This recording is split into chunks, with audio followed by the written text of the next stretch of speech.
All right, I hit start. Let's see what happens.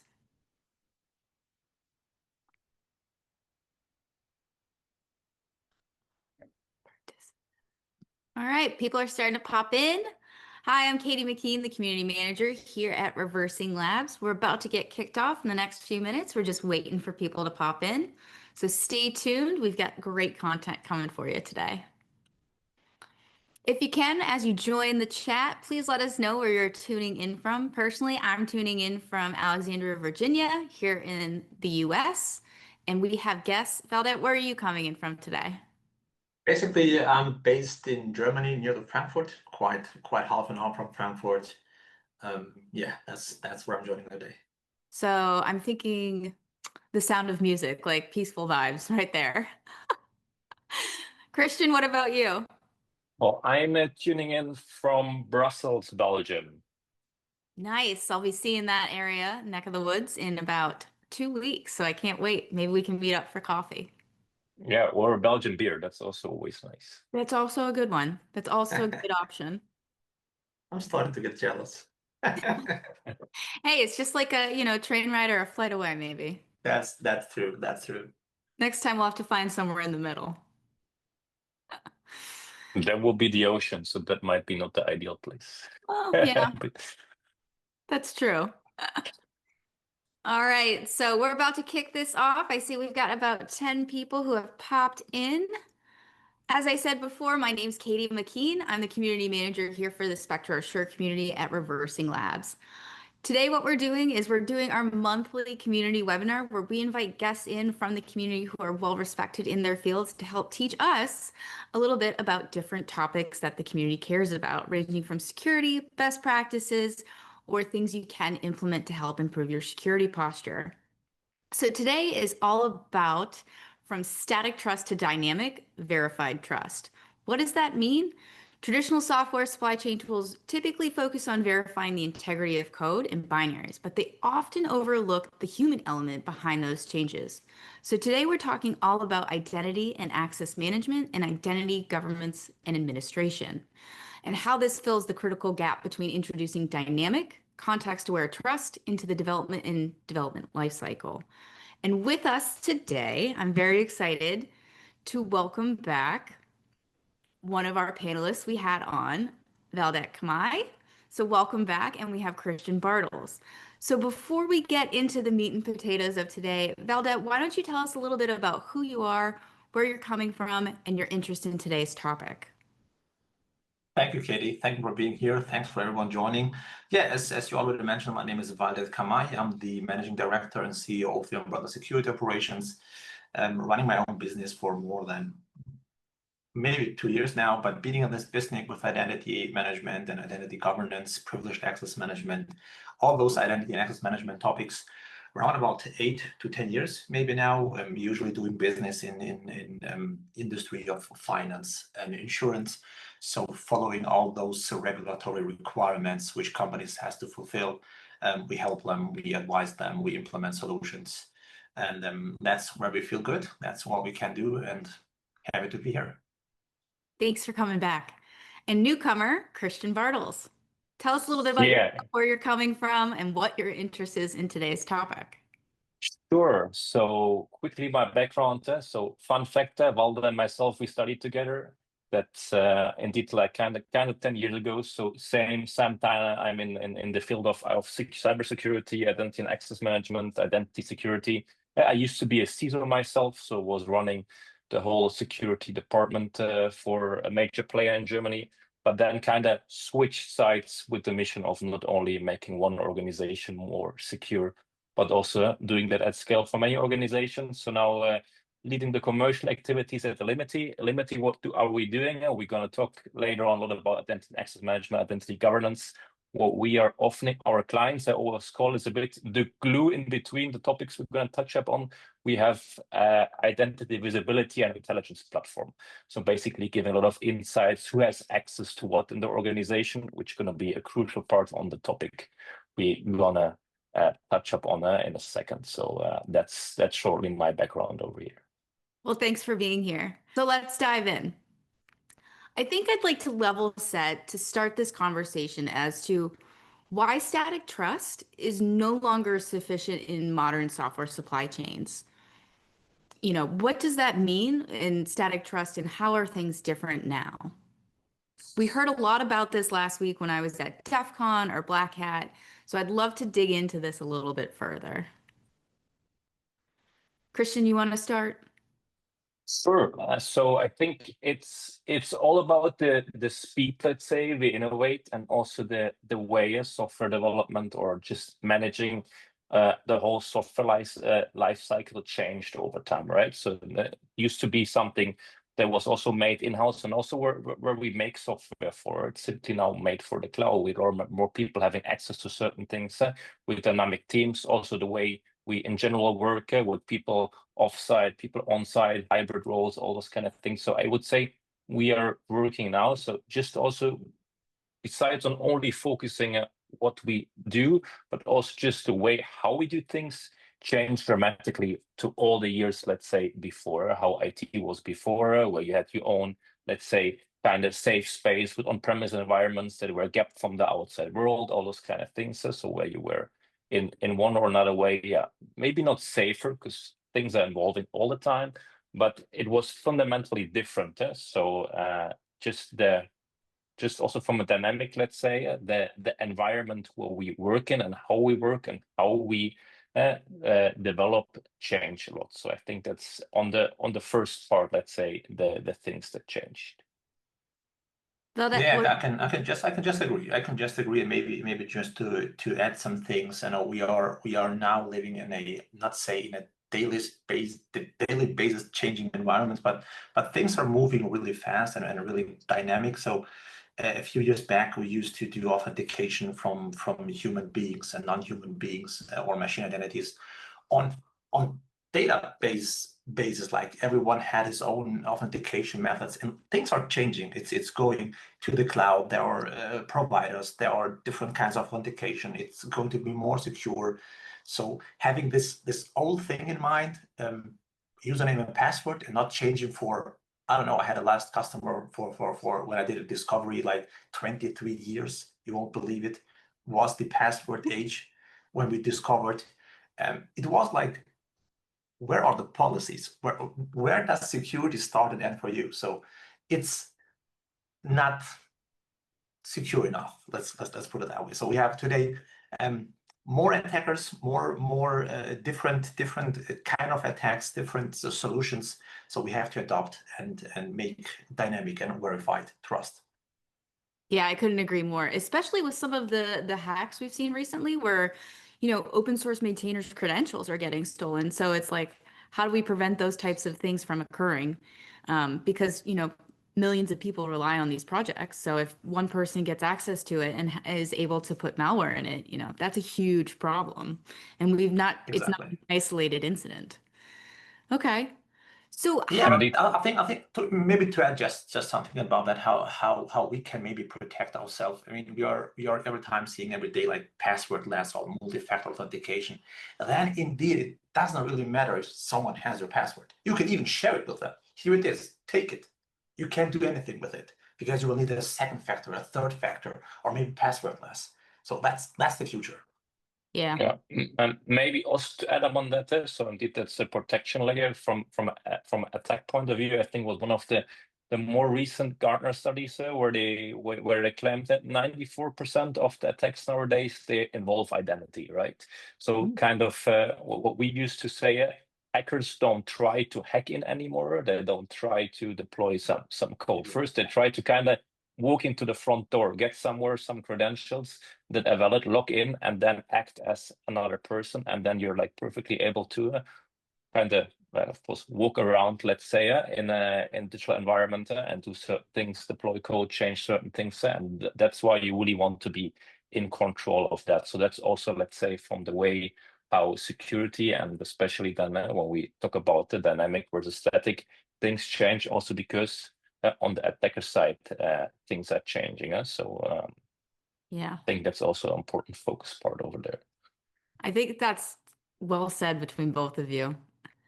So how is identity access management and identity governance, enabling the human layer verification and the contextual access to governance. How does that work?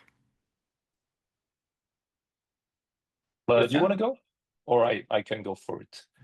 So maybe, all right. So maybe I'm just setting the scene a bit. I don't know, also to all the experts listening, how aware they are on the identity spaces. So indeed, you have the identity space in general, and then you have the identity and access management part, where you indeed orchestrate and work with the things Walid was saying, single sign-on, multi-factor authentication, having a kind of registry where you have all the users in. So that's the one part. That's also like kind of really the access management, opening the right doors, allowing the right people to open the right doors. And then we have a kind of, in the whole domain of identity, I would say we have identity and access management is the broader scope, and then there are tools, there are certain things, and then we have indeed identity governance and administration part, as I would say underneath or on top of or whatever, but let's say a sub topic over here where we really look into also, again, two kind of parts. One is to understand who has access to what. If the right people have the right access to be able to audit that. So that's important in the that might be important for certain certifications. If you want to have a SOC 2, if you want to have an ISO certification, that's the one part. And then indeed we have the governance recertification. That means sending out on a regular basis to the team leaders, to application owners, to project owners, whether or not the people that have access to applications or to certain data are still the right people having the right access. So that's recertified by the people that have the content perspective, let's say, because from IT security or from a central IT perspective, you can always enforce policies and rules to a certain degree.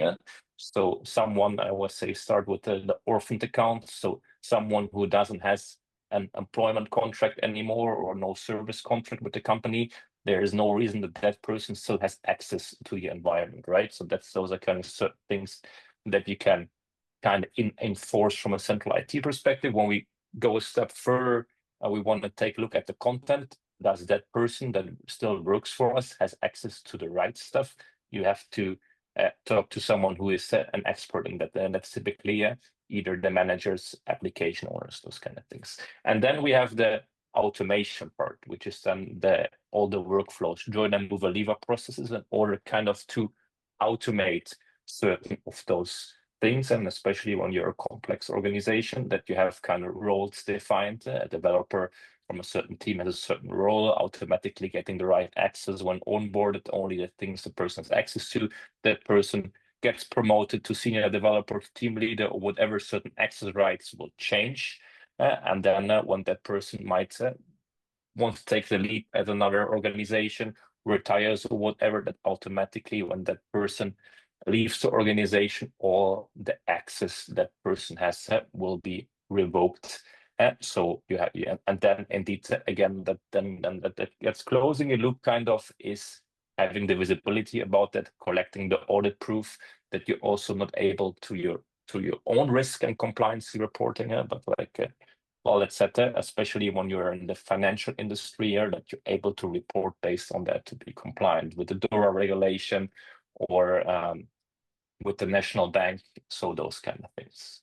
That's, I think, a bit of an overview over there. Well, maybe you can add up on that from your experience. Well, that was very well said. I don't know what I can add on top of that, to be honest, but maybe just to sum it up, I think it's all about, let's say, visibility and control. So we have who has access to what, which time, is it appropriate, and all that stuff. So when we focus on identity and access management, which is, as Christian just told us, a little bit broader than IGA, it's maybe all of authentication, authorization, and provisioning. The counterpart of the other part, like the governance and administration, is more like making sure that the access, that those permissions are appropriate, or are they compliant? Are they being monitored over time, like recertification and all that stuff? So that's maybe kind of difference between those two, but in both together make like real-time access control and long-term accountability. It's a great answer. I think, we talked a little bit about how, what the difference is between identity access management, identity governance. when we think about this in the larger picture of software supply chain where it's focusing on code and binaries, would you say that, identity access management and governance is missing from this, or is there something, of another dimension that's missing from that approach?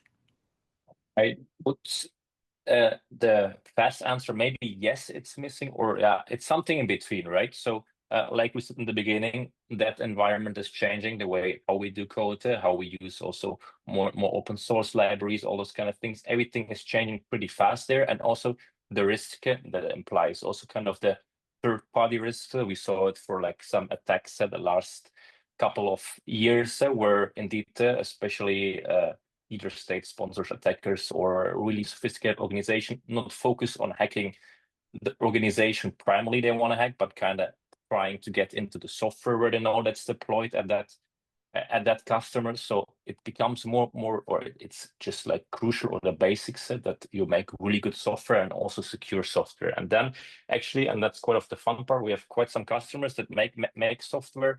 Is then there are principles that are already applied into the financial industries, suddenly start to apply as well for when you make software. One of the famous principles is SOD, segregation of duties. So, for instance, that a developer who is able to develop code that is not that person is not allowed to kind of develop it, test it, and push it to production with nor maybe not the same person nor the same account, but that there is a sort of kind of 4I principle at least respected. So, and those are kind of certain things that that's kind of those are principles that are within the identity space for a long time. And I feel, and that's what we see in the market also with our customers, that we get more and more requests from that kind of side. Can you help us having that? And can go even further. We have a really nice example. We have a software development company as our client, and they do software, but as a third-party provider. So they have sometimes projects from competitors, right? So there's competitor A, competitor B. So, and then they also need to make sure that the developers on the project, they don't have access to the, let's say, to the same project, right? So that's the developer who is developing for competitor A is only allowed to access data and applications and project data from project A, and not at the same time for B, so that there's also no mix over there. So it can also be a regulatory requirement or a contractual requirement from your customer saying, well, we know you make really good apps, but you also know you make it for our direct competition.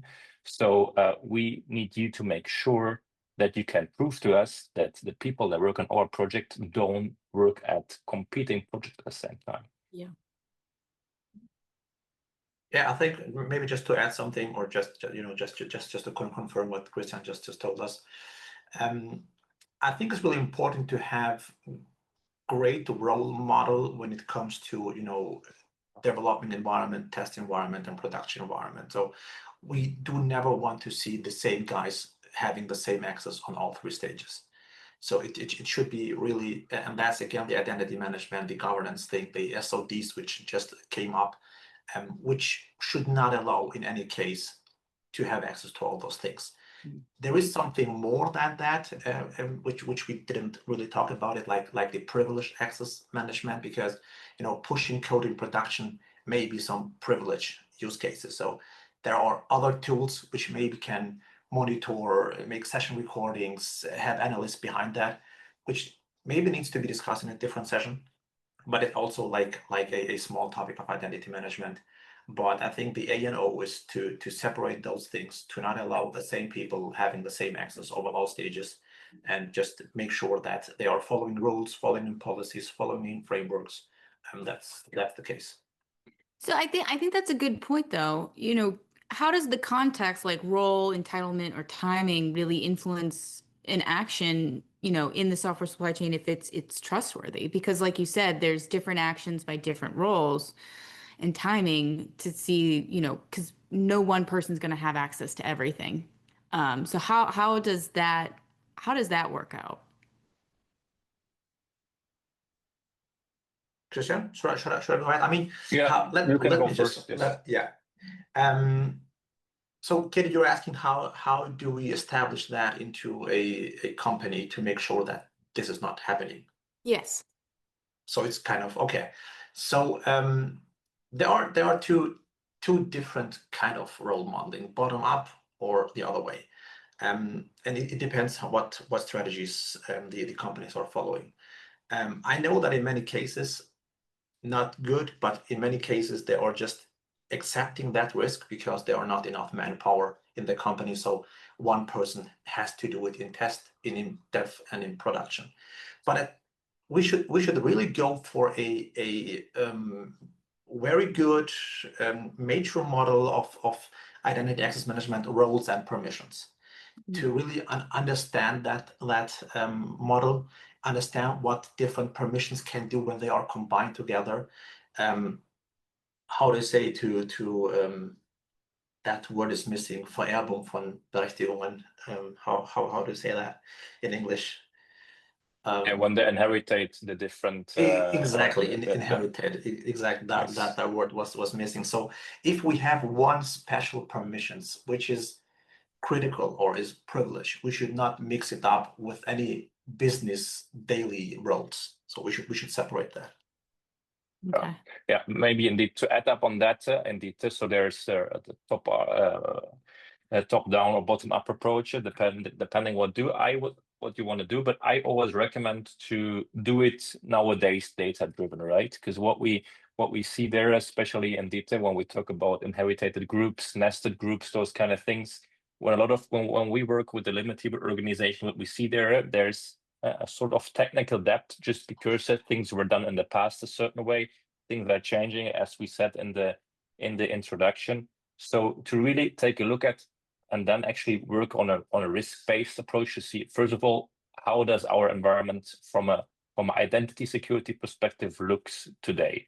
Are there actually risks that we have to focus on? That's the first step I always would recommend to do. And then indeed taking a database approach for a data-based approach on a database approach.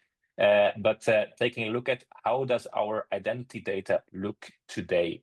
Might be that it's quite decent, and with certain little tweaks, like Walter said, maybe to kind of split some things up, you can already have like an 80-20 approach. A lot of things are already way more improved. Or do indeed some role mining, mine the data you're having and creating some roles based on the configuration that's there. And in that meantime, indeed do certain cleanups, right? So taking a look at, do we have nested groups? Do we have inherited access or privilege rights that are there? And suddenly kind of maybe every developer can push code to production. We just didn't know because there was that role developer that was created 15 years ago. And back then, yeah, it was the usual thing. A developer, of course, has to do everything, right? And nowadays, we already did like a lot of development also from how to professionalize those kind of things. There are new frameworks, their way of working, their way of those teams are organized to kind of also apply that from the identity and access management point of view. So we've talked a lot from, the practitioner side of the house, but like, let's think of the other side, from the attacker side. How are threat actors exploiting these gaps in human layer trust today? Yeah, of course. I mean, that's Christian just said at the beginning, they are not trying to hack anymore. They're trying to log in. So just use the front door and walk in. And that comes, of course, from different things. It might be to less or gap of security awareness trainings within those companies. Maybe someone is just not locking his screen when he's leaving his desk, and someone passing by using his single sign-on solution, which is implemented. So it might be a very small thing. Hackers try to find out, use that, exploit that. It might be a little bit more when we go into production, maybe with software supply chain security, etc. We do have many use cases where we have hard-coded scripts and they are username and passwords just written down there. And maybe exactly those scripts, they can gain access to those scripts, see the passwords, see the username, use it, and then they will move on like lateral movement and try to get more and more access. So it's not always, I don't want to say it's easy, but it's not always that hard if there is no proprietary security behind that. Are there any notable case studies where the lack of identity governance really played a major role in this, or identity management played a role? I know I alluded to, a couple of instances where open source maintainers were getting their logins credentials stolen, but do you have any other examples of where, you know, uh, this type of solution really played a major role and saved a company?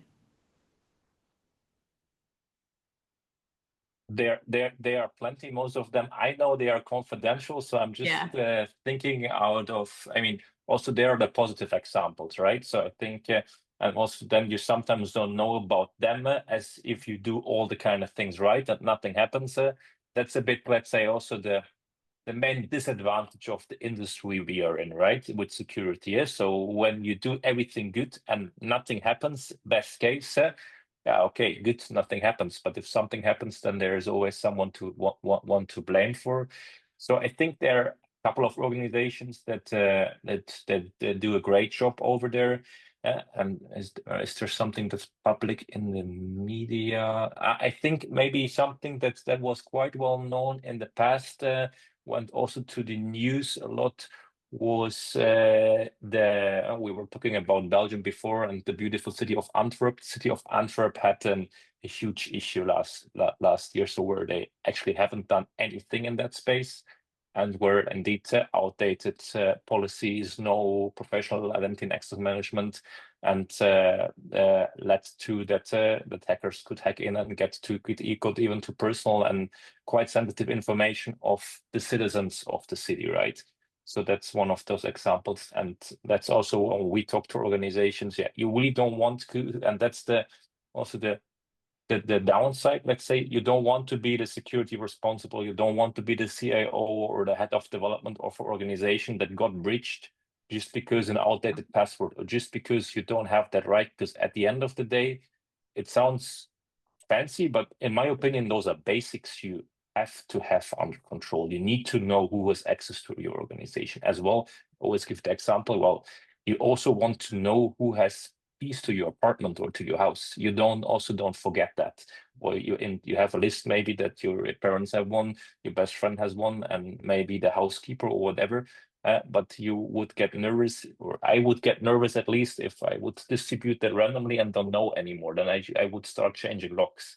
And that's the same with digital access, even though it feels so natural because we always want to enable people to work, to collaborate, to invite them on certain kind of things, especially with tools like Teams and SharePoint or Google Sheets and all those kind of things. It's so natural for us to kind of, I'm going to invite you to our joint share and all those kind of things. But yeah, basically you're giving access to people, and you also always you should. Yeah, then we come to another part that's more the awareness part, and there are tools for that, but also to kind of train your organization that when you give someone access, you should also kind of revoke it when it's not necessary anymore, and don't keep those gates open. Yeah. I think I have one example. I was just wondering if the name is correct, and that's where ReversingLabs plays a really good part of it. I think it's code death breach. I'm not quite sure. It's I think it's 5 or 6 years back where some people arranged to get some credentials, compromise them, and then inject malicious code into the software. And the worst part is that this was not even found out. So they sold compromised software, Yeah. and people were installing it and working with it. And I don't want to do a little bit of marketing here, but I know there are tools of ReversingLabs where you can run those binary codes, and check that software and see exactly are there any vulnerabilities, which level, etc. you have to reach to have a secure software. And believe me or not, it doesn't always have to be breached or malicious code. There are so many gaps in those software and supply chains. When you run a software through that tool, you will see browsers and software you're using daily, which we are getting from customers, which should be banned. They are not really secure, but they're using it. So always check the whole part. Check who has access to what is doing, which was the last published version, what is better than the old one. Has there been some changes which maybe should have not been changed, but someone did it? So Yeah. just to check version to version. That diff is so important nowadays. from version to version. So we've talked a lot about what these types of tools are, what they do, who's involved. But what about people who are looking to get started? So for organizations that are looking to move forward with dynamic trust, where should they start if this is something they shouldn't, if they haven't been thinking about? So maybe updating your password might be an obvious one, especially if it's, 10 years old. But what other practical advice would you give for folks who are looking to really expedite this little Yeah, adventure? to really to kind of make the next professional steps over there. Like you said, of course, there are always the things you can do yourself, but when you look from an organization perspective, nowadays, I would really start with understanding where is the critical data or what's critical for you to have a prioritization over there, and work risk-based, and especially nowadays, database. What do I mean with that? Of course, you can start drawing concepts on the whiteboard and start from a piece of paper, basically.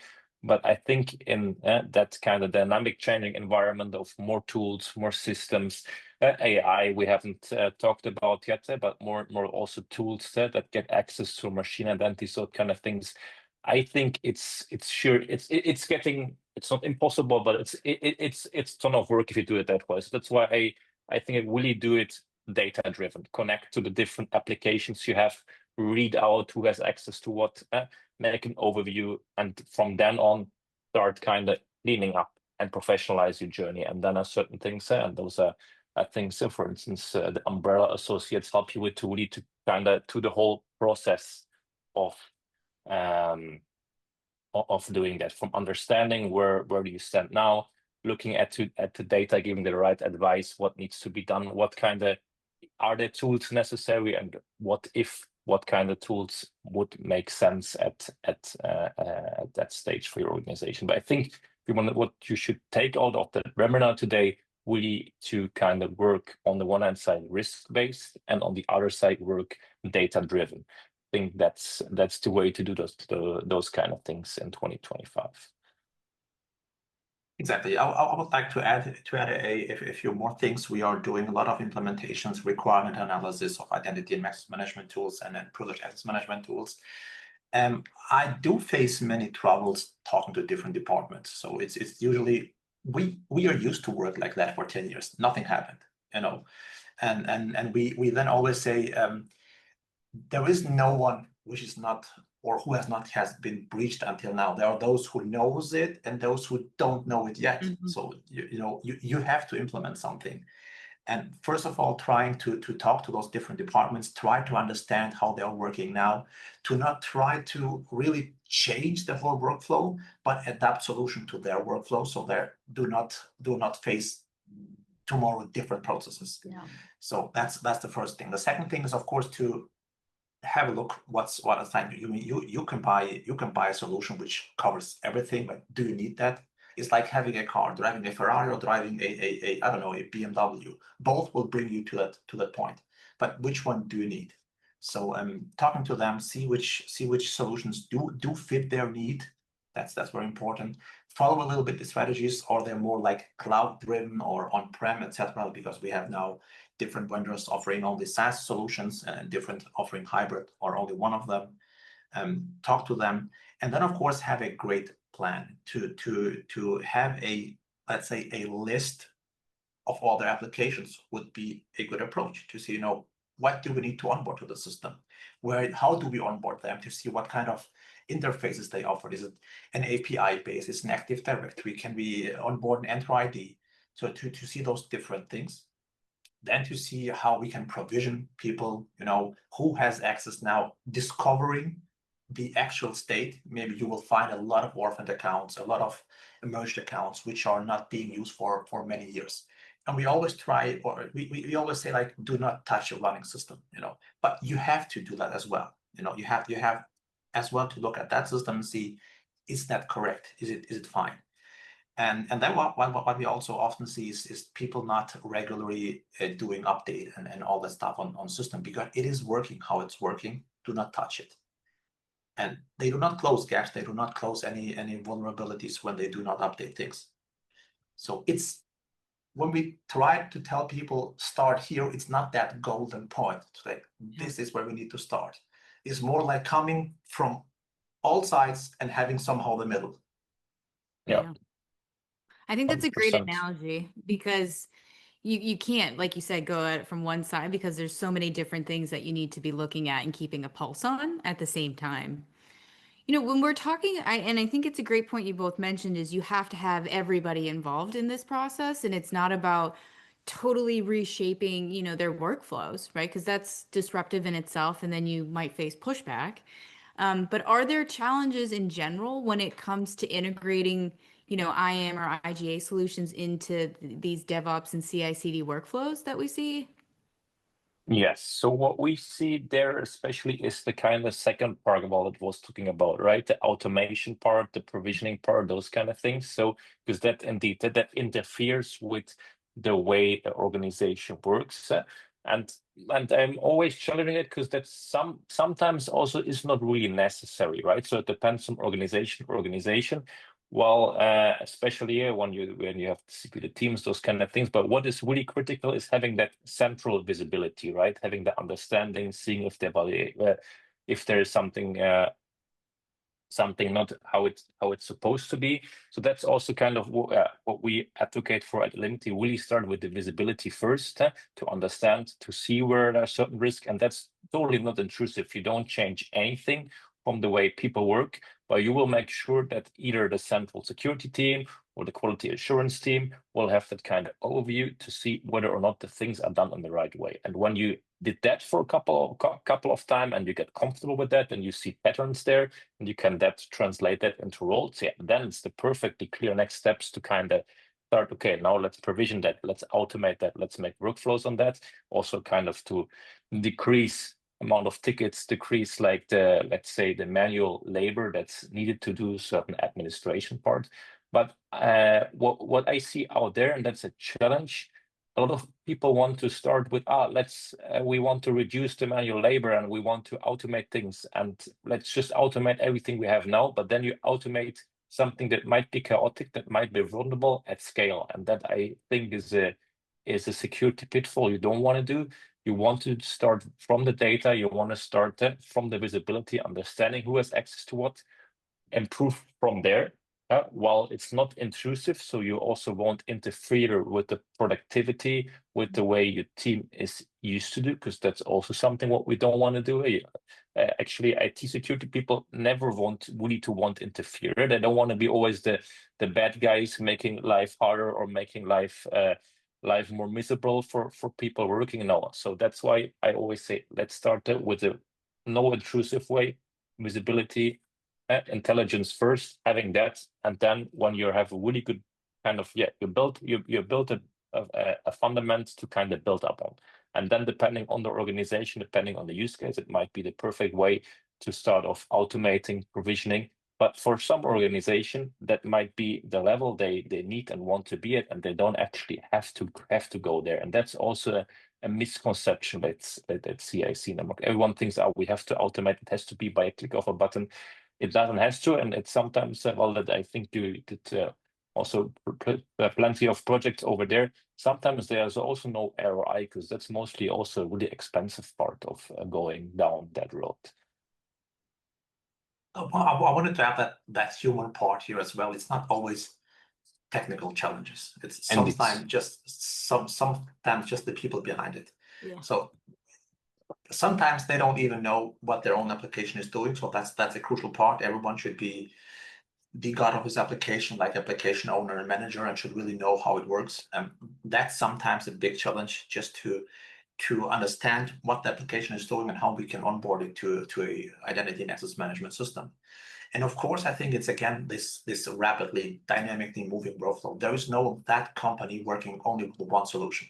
They're having multi-hybrid clouds environments. They're having different kind of CI/CD pipelines. They are having different kinds of databases, and all of them don't want to change the workflow. They want to work. They used to work for years now, and then find that solution which fits for all of them.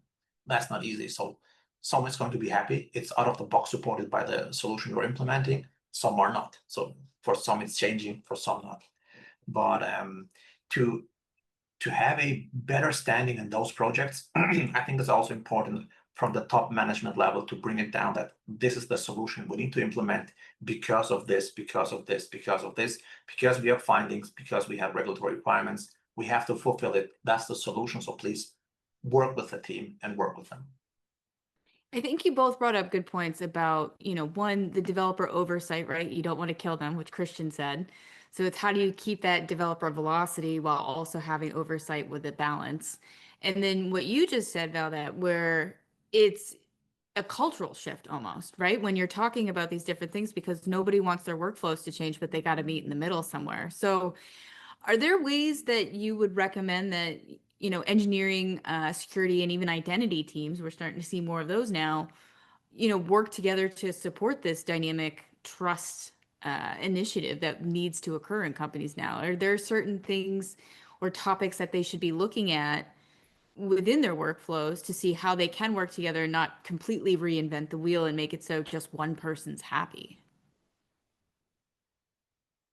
I know Yeah, I both. think it's a really good question. I see that this is happening more and more with our customers. Also, I think that there is more the requirement of customers that kind of require to have certain standards or certain ways how the software is done. So it becomes a business requirement, and from a business requirement, it's faster trickles down or faster aligns, let's say, those different teams, right? So when you have indeed a development team, you have a security team, and you have an identity team, which might be part of security, sometimes not.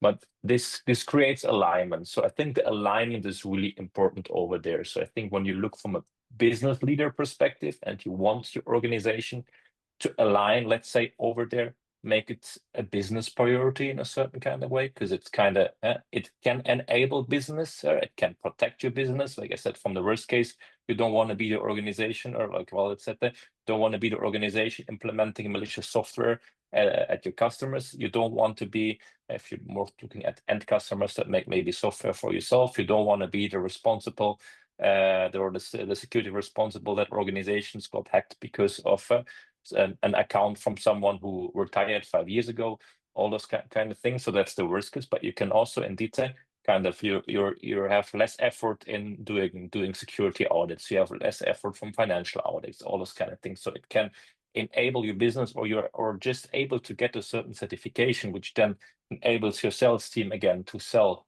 the product better because you just got SOC certified, or you got easily ISO certified, all those kind of things. So I think if you take their top down approach and you make it a business priority, then those teams align naturally, let's say. Otherwise, you always need, let's say, a strong champion in the organization who really makes it their mission to kind of get that alignment, which is also possible, but you have to have a strong character in the organization for that. I can just agree. I think the word we are looking here, the key term is like DevOps. In the old term, we saw like IT or compliance, or which were separated from the engineering. So they were doing all his own stuff, and no one talked to the other. Everyone was focusing on doing what he was responsible for, but they did not see the end together. So that's where I think DevOps came into play. So they start from the beginning, working together, having, of course, one big picture with milestones, and working together to build that secure software to deploy it. Yeah. Are we seeing this mind shift? So we talked about it as companies and business. Are we starting to see this shift in how organizations treat identity as part of the software supply chain? Or would you say it's just exclusive to, corporations internally? No, I think it's for both of them. I think what I also said that we have customers on both sides. There is not such thing that differentiate them so much anymore. So I feel like that the internal IT of corporates more and more aligns with the way product companies work from a development perspective. So it's not that much of a wild west there anymore. So it also gets structured. They apply best practices that's been done that's been applied in software companies for years. So I think that's that there's not a big of a difference anymore. It kind of gets more and more similar. I agree. I think just the complexity is getting more complex because of different kind of solutions and platforms and whatnot. But I totally agree with Christian. What we do see more, to be honest, in security of software and supply chain is a little bit of secrets management. So not really humans being, but really machines and all those secrets, how to manage them, how to make the access secure, how to make the access impossible for others. I think this is rising up more and more. Yeah. But there are good solutions to do that as well. I definitely agree, because I was at a software supply chain security summit last week, and they were showing some research, and secrets was number 2 for things that people were very concerned about. And I was like, that's interesting, because I always hoped people would be concerned about it, but now you're actually starting to hear more about it in the marketplace. So it's good to see that, to your point. We've talked about where we're kind of at. Where do you think verified trust in the software supply chain is going? Do you think there's a world in which we'll live in where, every action in the pipeline is verified, with human identity? Do you think there's any implications for accountability and compliance if that happens? Yeah, I do think so. And I think the magic words are, one of them is automation, what Christian mentioned before. And I think we need to talk about zero trust when we talk about that. So there is not a static trust. You authenticated once and now you're good to go. But there should be these, every action is tied to a verified human or machine identity. So each time someone wants to log in or someone's tried to do an action, he needs to verify that it is him. There are different kind of methods to do that. So for us as human beings, it's the most basic thing, like username and password each time you log in. So there is not, you've logged in once and now you're good to go the whole time. So token, there is a limit of time. There are multi-factor authentication. This is zero trust also for devices. So not only for people, network devices, your client needs to log in somewhere. So there is like, how to say, content aware, policy based. It's a mix up of more small topics, which then brings that good trust to happen at the end. Indeed, I agree. So there's the zero trust, that kind of buzzword. It comes quite late to our conversation, let's say. Exactly. But that's essentially where this is all heading to, right? So when you look into the future in that sense, and especially with more kind of agents doing certain things, doing software, what we also see, especially what it haven't broadened so far, but what also is a thing, the way how humans really log into it. So not using a password anymore, more passwordless. But what we, for instance, see within Northern Europe and the Nordics countries, they use already government issues identity providers, right? So where a human kind of log in, and that even in a B2B professional way, that you don't log with using a password or with your fingerprint on your Mac. No, you log in with your government issued digital identity, where the organization really can make sure it's Katie logging in, it's Christian logging in, or Wallet logging in, or not someone who stole your credentials. So there are certain ways, and on all kind of levels we were talking about today, from the identity and access management part, those kind of dynamic verifications, the zero trust part, indeed, and also depending on the action someone is doing, there might be a so-called step of authentication. So let's say if I just want to read code, perfect, the username and password might be fine. As soon as I want to apply certain changes, there needs to be a multi-factor triggered, and if there's the code needs to be pushed to production, you cannot do that with the user. You have to use a privileged user that again requires certain other mechanisms to kind of verify yourself, and then maybe even another person that is verifying that action before it actually happens. So I think fully agree. We will I think go down that road, and that all sounds really complicated and frightening for people just doing their job. And I think that's kind of the essence. It needs to be, and it will be in a way that it's frictionless, that you don't really feel the interference too much from an end user perspective doing their job, because that actually is the most important part. Otherwise, people will find ways anyway to make their life easier, to move around that, to kind of skip those kind of things when it's not making their life more easy, when it's make it way more complex. Then it's the same as back in the days where everyone used the same password for everything. Then people will find always ways around if it's not user friendly. Yeah, I agree. Because if there's a way to get around it, if it's too complicated, it won't be used. I mean, that's any industry. like anything. putting sticky notes on your monitor. I'm a big fan of that. Yeah, so I should probably stop that. That's what I'm taking away today. So I know we've got about 9 minutes left. I want to make sure for those of you who are in our audience, please feel free to enter the Q&A with any questions you have.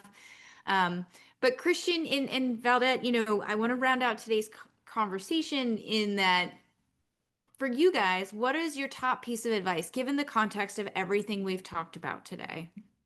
What are your final thoughts and any advice you would give to those who are not just starting on this journey, might be a little bit in the middle, but are working on really firming up this type of solution within their practice?